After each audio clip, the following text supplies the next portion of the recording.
Welcome to Harnessing Your Wealth with Billy Peterson. As the founder and CEO of Peterson Wealth Services and a former #1 ranked jockey, Billy knows what it takes to succeed. In this podcast, Billy and his team will help equine enthusiasts, business owners, and retirees understand the keys to financial freedom. Saddle up and get ready for a ride you won't soon forget on how you can harness your wealth. Hello, everyone, and welcome to Harnessing Your Wealth. This is Billy Peterson. I'm your host. Today, I'm joined by a couple of guests, and we have Cade Peterson from the office, and we also have Janet VanBebber. So welcome, Janet. Thank you. It's a pleasure to be here. We appreciate you taking the time today to join us and provide us some background about you. So why don't I jump right in and ask you a little bit more about you? So for the benefit of our listeners, tell us your background and how you got involved in horse racing, because you've been involved in horse racing for quite some time. Over half my life. I was raised in a family of horsemen, although they were involved with different disciplines, performance disciplines. And then my dad managed racing stallions, but it was, on the reproductive side. And so I grew up in that environment where I had multiple things that would impact my interest. And I really didn't think it was going to be my career path as a kid. I watched all the struggles that my family went through, and it wasn't an easy life, particularly for a woman who wants to be a mother. But when I was in college, I had the opportunity to go to Hollywood Park and work at a mixed thoroughbred sale. And that's really where my love for racetrack came, because after that they started sending me to Kentucky, and I became kind of a premier showman for a lot of the agents at the time. And I said, hey, I can do this. I'm enough horseman. I know enough about pedigrees because I've grown up in the business. And with the performance background, I could be kind of showy in how I presented a consignment of horses. And so I started doing both bloodstock work for both thoroughbreds and quarter horses. I was really still in college when I started that, and then did it after I graduated. And then in 1992, I sold Steve VanBebber a horse, and he came to the Barrett sale in Southern California, the Pacific Coast Quarter Horse Racing Association's yearling sale that year. Actually, I guess it was in 91. And a year later, I was his bride. And that changed the trajectory of what I was doing, because instead of doing bloodstock work, then I became focused on being part of the VanBebber racing team. All right. And he was a trainer at that point, correct? Yes, Steve was already training, had an established business in Louisiana. And once he and I married, we grew our business, and we branched out. And I went on the road with the stakes horses. Our first champion ensued, and that was a horse called Develop a Plan, who was AQHA champion gelding in 1994. Right. And I named him that because I had a theory that people don't plan to fail, they fail to plan.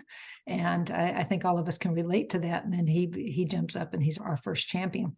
Oh, wow. And that's a great story about, especially the name too, because that's important right now. It's a fond memory for me.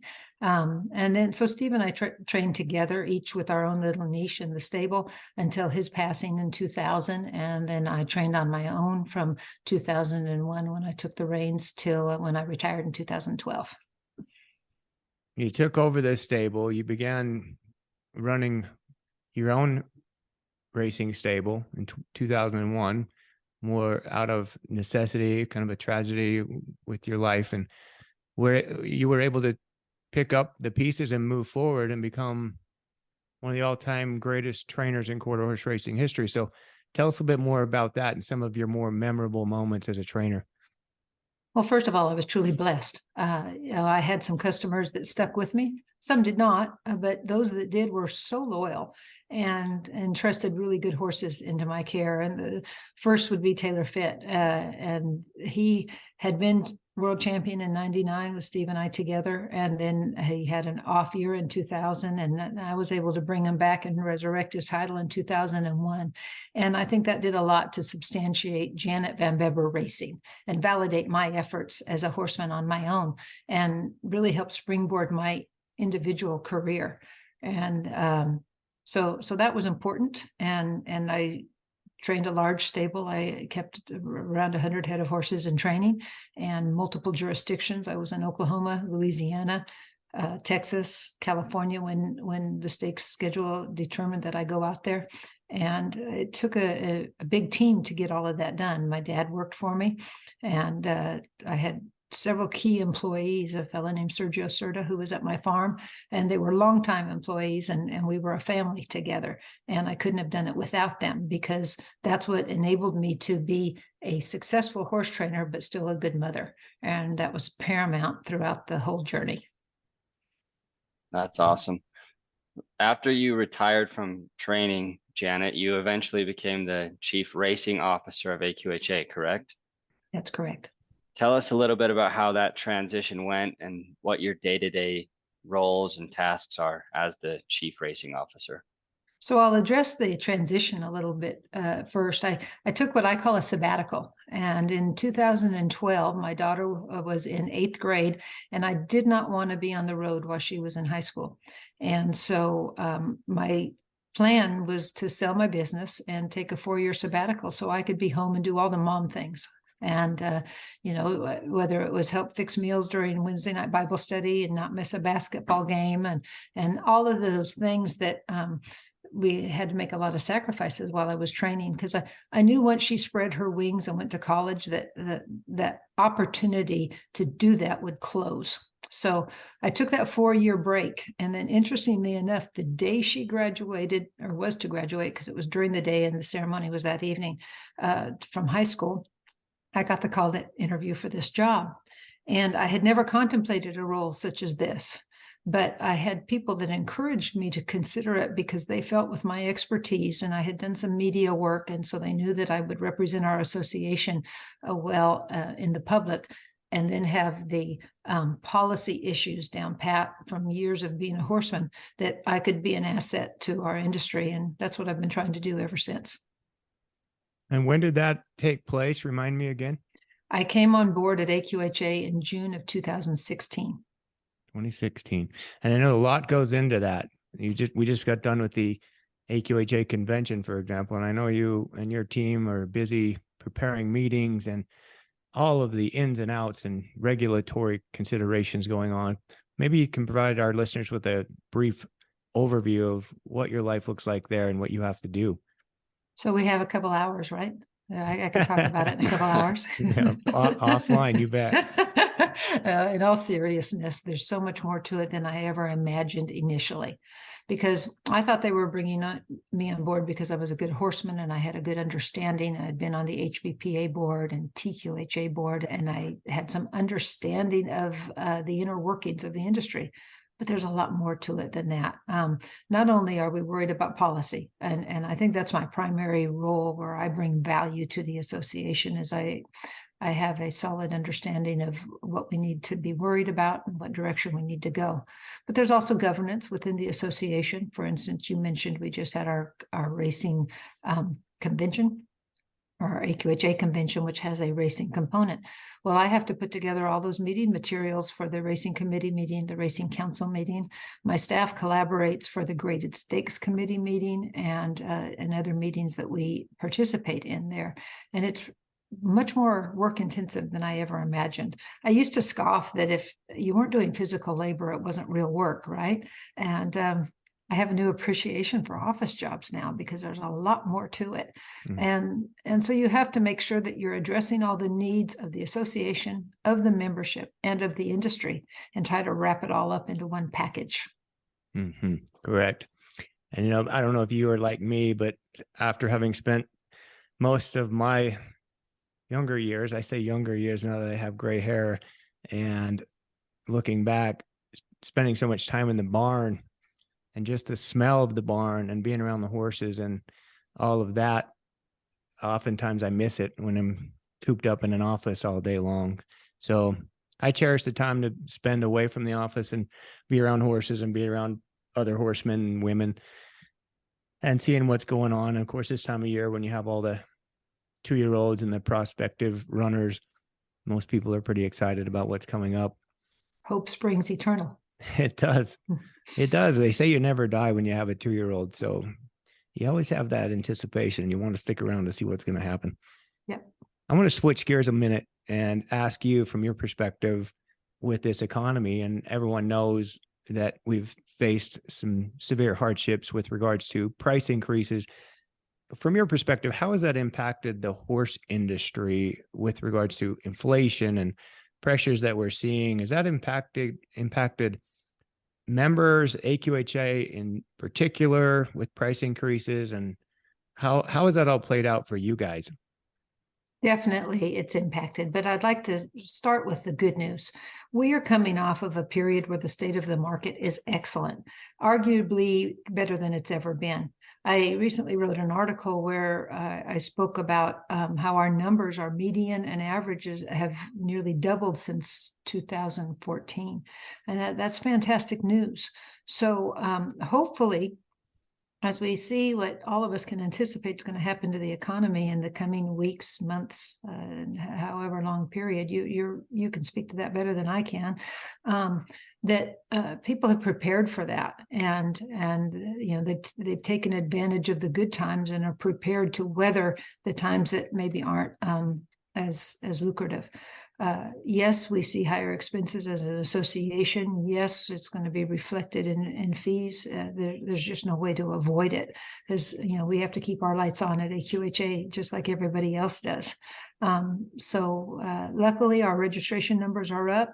The numbers of mares that were turned in on stallion breeding reports are up, and all of those things generate revenue. So that helps us as an association.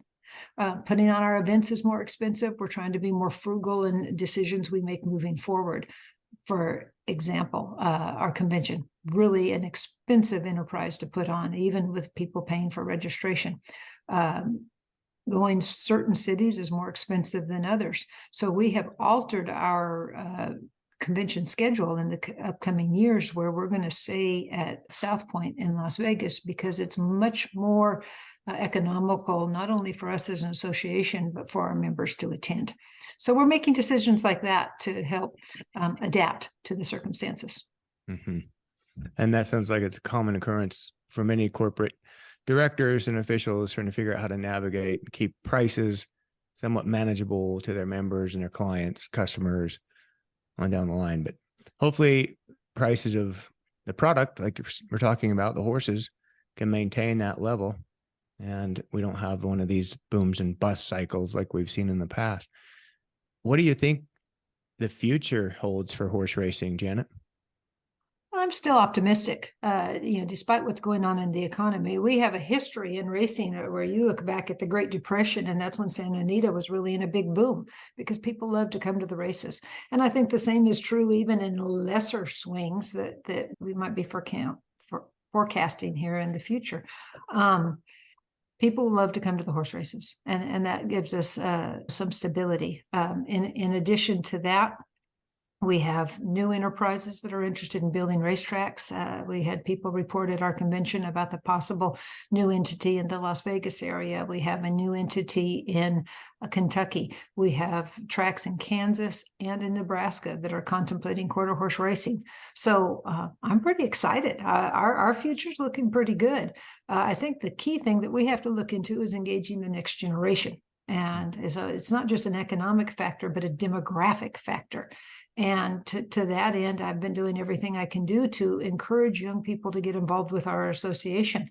Even Cade has just turned in an application to our racing committee, and I applaud him for that, and the others like him, because we need people of his generation to fall in love with our sport and keep us viable into the future. That's awesome. Amen. Yeah. Janet, what business opportunities would you say there are in horse racing, and looking out from an outsider's point of view, someone who's not involved like we are, how could they potentially get involved? Well, we have something called the Youth Racing Experience that we put on, our affiliates put on on a regional level, and then we put on a national program during our challenge championships. And the reason we do that is to help young people learn about opportunities. During the course of the program, they have backside experience, and they could see what kind of horsemanship things are going on, much like I did when I was in college, where I learned about the backside, and I said, oh, I'm in love with this. And here I am all these years later.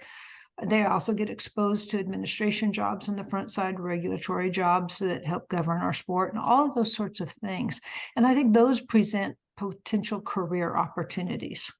If you're somebody that's already established in your career path, you can get involved as an owner, and you can do it with a cheap claimer. You can go to the yearling sale and buy an expensive yearling. The pendulum swings wide in investment opportunities from a less amount of dollar investment to a great amount. Or you can share the liability with partners, or be a part of a syndicate, even fractional ownership. So all kinds of opportunities. And if anybody wants to learn more, all they have to do is send me an email, and I'll help them however I can. While we're asking or talking about that, why don't you tell us your email? Sure. It's J VanBebber. So J, V as in Victor, A-N, B as in boy, E, B as in boy, B as in boy, E-R, at AQHA.org. Thank you for providing that. I know from my perspective, I've been involved in horse racing for a long time, and I see new owners sometimes come in with a big splash. A lot of folks who've never been involved, quite a bit of money, sell a business, and just want to try to have some enjoyment in their retirement years. And they jump in a big way. And I think the way they do that is, of course, they get connected with someone who's already established that can help them along the way. And if they get connected with the right person or people, makes that experience a lot more rewarding. I'm sure you can think of many people in the last 5 to 6 years who come to mind, who jumped in. But even without that kind of large commitment available, large financial commitment, there are those stories that are very cool to hear. Cade just wrote an article for Speed Horse magazine and kind of reflecting on that partnership in the thoroughbred racing world that owned the Kentucky Derby winner named Funnyside. And that was many years ago, but it was just a collection of school teachers who decided to jump in, partner up, and each pooled together not a lot of money. I can't remember what the dollar amount was. Cade probably can remember. He did all the research. I think they paid less than 10 grand a piece for that. He didn't for buy that that gelding. horse. And he ended up earning how much? I think it was around 3.5 million. 3.5 mil. Great story. I wish that happened more often. I'd like to be involved in one of those partnerships. That's a good story. Well, the other one I was actually going to ask you, Janet. There was one called The Girls that I wrote about. Can't remember. What was the horse that they had? Old Habits. Old Habits. That's right. Old Habits. Yeah. Yeah. That was a great nice group little of return. women. Yeah. So that was ladies whose husband or even they in their marriage had been involved for several years. So you had Walt Norp, you had Scoop Vessel's wife, Bonnie, you had, I could go on and on. It was a big group of women that had a long historic involvement, but typically recognized as the spouse of the person who had the involvement. And they said, hey, heck with you guys. We girls are going to get together and have a horse. And they did. And they marketed it beautifully. They had these like lips, like somebody blowing a kiss, and they dressed it all red when he ran, and he wound up being a really nice horse. And so they had a lot of fun. And they still, those ladies are friends of mine, and they still talk about the good times they had with the girls. And we all know who they're talking about. I think there was Kathy Monge, if I remember right, and Melody Nuchel, right? Yep. And of course, my old buddy Dusty Stimson rode that horse.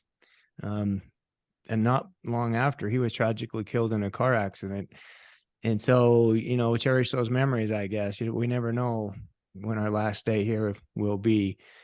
But great story, great information about how you can get into horse racing. I think from my perspective, horse racing owning a horse is one of the most exciting things a person can do. And the excitement is contagious. Anyone that I've had come out to the racetrack, they want to know how they can get involved and how they can buy a horse. So now our cousin Sean, who works for me as well, he came out to Ruidoso sale a couple of years ago, and he and his dad partnered up, and we bought a horse together. So we haven't had any luck. So I told him he needs to do something to change his luck and get us back in the winner's circle. But we're going to get there one of these days. That was a funny story because he got to bid on it. My dad was like, you go ahead and you make the call. And he looked at me after they bought it and he said, that was the biggest rush I've ever felt. And he was like shaking. It is Just fun. buying the horse, Janet, and he didn't Yeah. have any idea what he'd gotten himself into. Can't even get her to win a race now.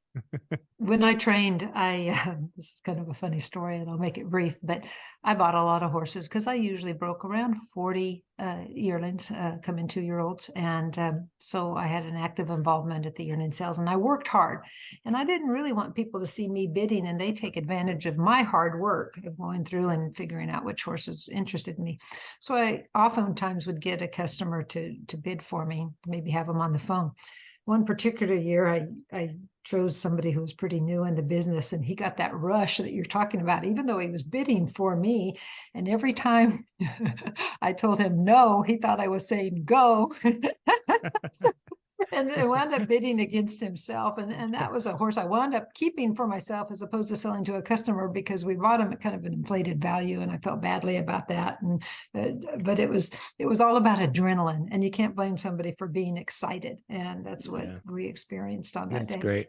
The excitement's what gets you in there, but sometimes it pays off. Another quick story on going to the sale. And I know Connie Rosenthal and her late husband, Bob. Well, they've been clients of ours for many years. And we were at the Los Alamitos sale a number of years ago. This was probably 6 years ago now. Can't remember, 5 or 6. Anyhow, we were sitting at their table and we'd just bought a yearling and we were talking to them about it. And then in comes a colt that Bob had liked. And he circled it in the page and he was starting to bid on it. And this colt was named Powerful Favorite. I remember it just like it was yesterday. He bids this horse up and it gets up to about 75,000 and Bob's like, nope. And he's shaking his head. I'm done. So he turns over to me and he's asking me about mine and the one I bought, and he's thumbing through his book to see what we had bought. And look over and there's his wife, Connie, and she's still got her hand up and she's going and she keeps bidding. And she gets the horse bought at 90,000. I'm pretty sure that was the price. And Bob startled, his eyes are big. He looks over and, what are you doing? And she said, Bob, if you like that horse, we're going to buy it. So, and you know what that horse ended up doing? He ended up making them over $1 million. And then they end up buying all of the full siblings to that horse year after year after year. And it's been one of the most profitable ventures I think any owner has ever taken. And I don't know how many millions they've earned, but it's a lot. They've had 3 millionaires and another one that made 650,000, I think. But hey, that just goes to show you, sometimes you just don't worry about the money and go up and not give in. There are so many levels of that story that I enjoy. First of all, that while Bob was still living, and I've known them since the mid 80s and think the world of them both. And while Bob was still living, Connie was so much a partner in their horse business and so supportive of the dream that she jumped in at that level and made sure they took home or the horse that they wanted. Right. And then after Bob's passing, yes, they were blessed with success with Powerful Favorite, but she continued on the legacy by reinvesting in our business on her own and being met with a lot of success. And then the third chapter of that story that I really enjoy telling is that Powerful Favorite, they just had pictures of him on social media where Chris O'Dell's using him as a pony horse now. So what they've done is they've kept this horse in a second career where he still had great value and had a job, because horses enjoy having a job, and he'll be well taken care of. And I just love hearing those stories because a lot of times the general public miss out on those opportunities to find out how much we truly love our horses, that we love them while they're in training, we love them after they're in training, and our industry is really good about taking care of our horses after their career is done on the racetrack. Excuse me, we're almost in the home stretch for the episode. But before we cross the finish line, I just want you to know that you can contact Billy and his team at www.petersonws.com or by visiting the show notes. Now, back to harnessing your wealth. Right. Yeah, I do think it's unfortunate that a lot of the folks that are implementing rules and regulations have this potential misperception, and they might have one instance where they heard of abuse of a horse, or a horse breaks down on the track. And for some reason, they believe that that's universal, and that all of the horsemen out there are just in this business to abuse the horse and then flip them and find another one and run them till the legs fall off. And that's very far from the truth. There's going to be bad apples in every business and every industry, and that goes wherever you want to look. If you want to find something bad, you'll find it. But for the most part, if you're paying attention, good is predominant. And I would say, I told Vince Baker last week, it was on the show, if I had to come back as something else in this next life, it would be a racehorse. It would be a thoroughbred racehorse or a quarter horse, because I just believe they're well taken care of. I agree. I wish I was as well taken care of as a horse that's in a race barn. And I tell people often that it rivals the best spa that a woman could go to. Yeah, it's the truth. It is the truth. And wait, it's probably, well, it is a lot. It's more expensive than a great spa. I don't know, the vet bills, some of those things that I wanted to ask you about on the major issues. Are the trends in racing going in the right direction? And what are some of the major issues that we're facing as an industry today? I think there's a couple, and I spend a lot of time working on them. The first is creating deterrence for those that are seeking that unfair advantage of performance-enhancing drugs. And I use that term carefully, performance-enhancing drugs, because that's different than a controlled therapeutic drug. Mm-hmm. I'm an advocate for controlled therapeutics because I want to make a horse comfortable, and I want them to enjoy life, just like I may need to take an Advil or an Aleve on occasion. I realize that we need to take a less medicated horse in front of a regulatory veterinarian in order to curb the opportunity for an unsound horse to be entered into a race. I realize all that, and I've signed on. But that being said, what I'm concerned about are the performance-enhancing drugs, and I spend a lot of time working on that. I work with the Racing Medication Testing Consortium and some other entities to try to look at emergent threats and help keep integrity in our sport, and most importantly, protect the animal welfare of the horse. And so that's one issue. I think another issue is HISA, federal oversight. We're concerned about that. Right now, it doesn't cover quarter horses, but should it prevail through all the court battles, their intention is to eventually cover quarter horses. And there's unintended consequences where it's going to be an economic burden to the tracks and the jurisdictions, and the fact that it doesn't allow for race day medication or Lasix. Our horses are predisposed to bleeding, and we want to protect them for that. So that's an ongoing concern that I'm worried about, and two things I spend a lot of time working on. Right.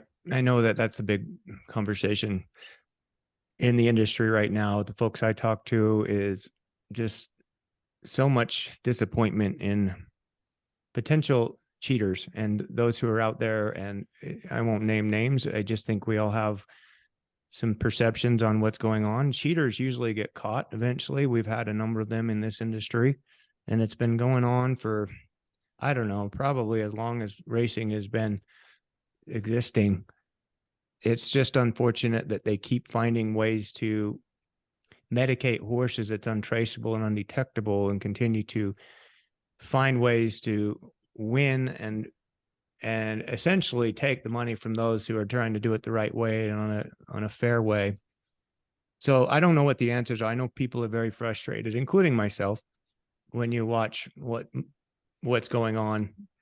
When you're in the industry, you get a sense of what's possible and what isn't, what's beyond reasonable for a horse to be able to do, and consistently, right, with a win percentage on a trainer, 20%, 25%, phenomenal. When they get up into the 30s and 40s, you start raising your eyebrows. When an owner is able to do that, you're very, very leery of things being on the up and up, because this is a difficult business to find, to go out there and pick. I always tell my accountant, who keeps asking me, are you ever going to make a profit in this business? And I say, you know what? Let me tell you what this is like. You like to golf, right? And he says, yeah, I love to golf. I said, all right, I'm going to line up 500 high school students, and I'm going to hand them a golf club. Now they're just in high school, and I'm going to let you watch them swing that club twice. And then I want you to pick out the next Masters champion. And now he finally gets it. Mm-hmm. Because picking out the next runner, you can look at their page, you can look what mom and dad did, but you don't know what's in that horse's heart or inside them for their capabilities until they get out there. And so that's the fun of it all, is really you're trying to find the pedigree, you're trying to find the athleticism, and then the heart that go along with it. We're all trying to do the same thing. It's just unfortunate. Some people seem like they could walk up blindfold and pick one out and it'd be a stakes winner. So I know that's what we're talking about. And we want to be level with what people are going to do. And that's going to keep more people in the industry. Let's look at that as a long-term challenge. Agreed wholeheartedly. And I spent a lot of time working on it. I'm sure you do. Yeah. Janet, you've had a lot of success in your career and worked with a lot of very well-known horses.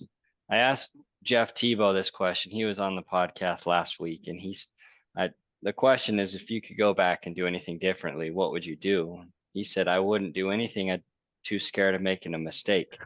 So curious, though, if you have anything that you would change looking back on your life and your career. I've endured a lot of hardships throughout my life. I just 1995, I had a horse flip over on me. I was paralyzed, had to learn to walk again, all of that. I lost Steve in 2000. I've had other things impact me that, if I were given the choice, I'd say, boy, I'd rather take a detour around that incident. But each and everything that ever happened to me wound up being a stepping stone to another opportunity. And I'm a faith-based person, and I know that when I approach every day that God has a plan for me, and even if there's an obstacle or something that might not have been my choice, the fact that it's his choice and he wants all things good for me in my life and winds up helping me land in a spot that's better than I could have ever imagined, I'm going to go with it. So I'm with Jeff.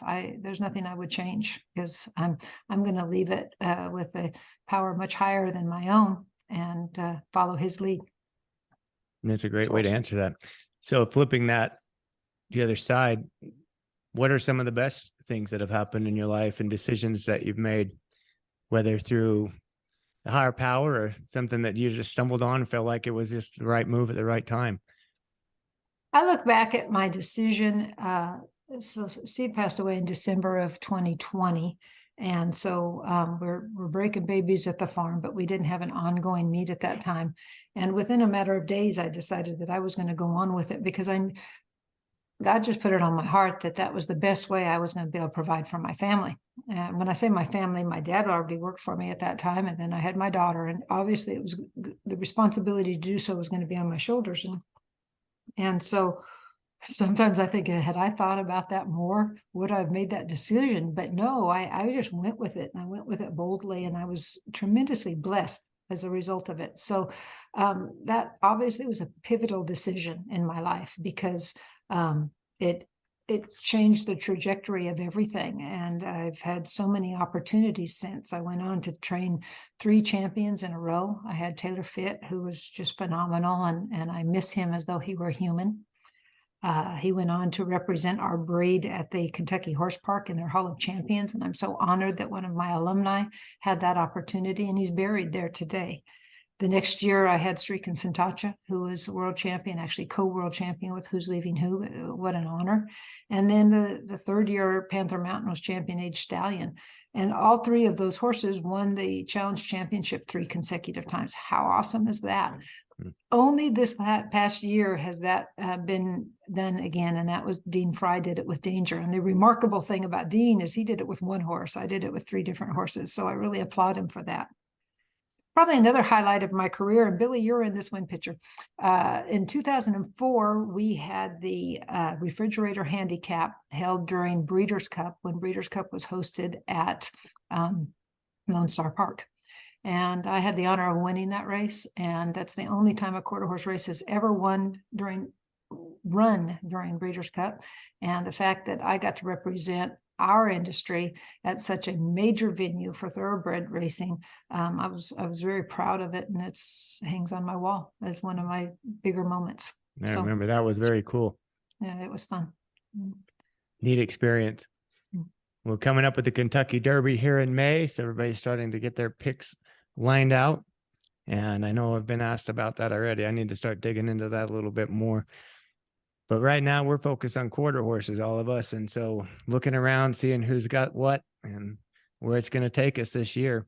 I know you're going to be involved in a lot of those different racetracks, going to the big races, meeting with folks, hoping that we can get a handle on what some of the things that are not so up and up.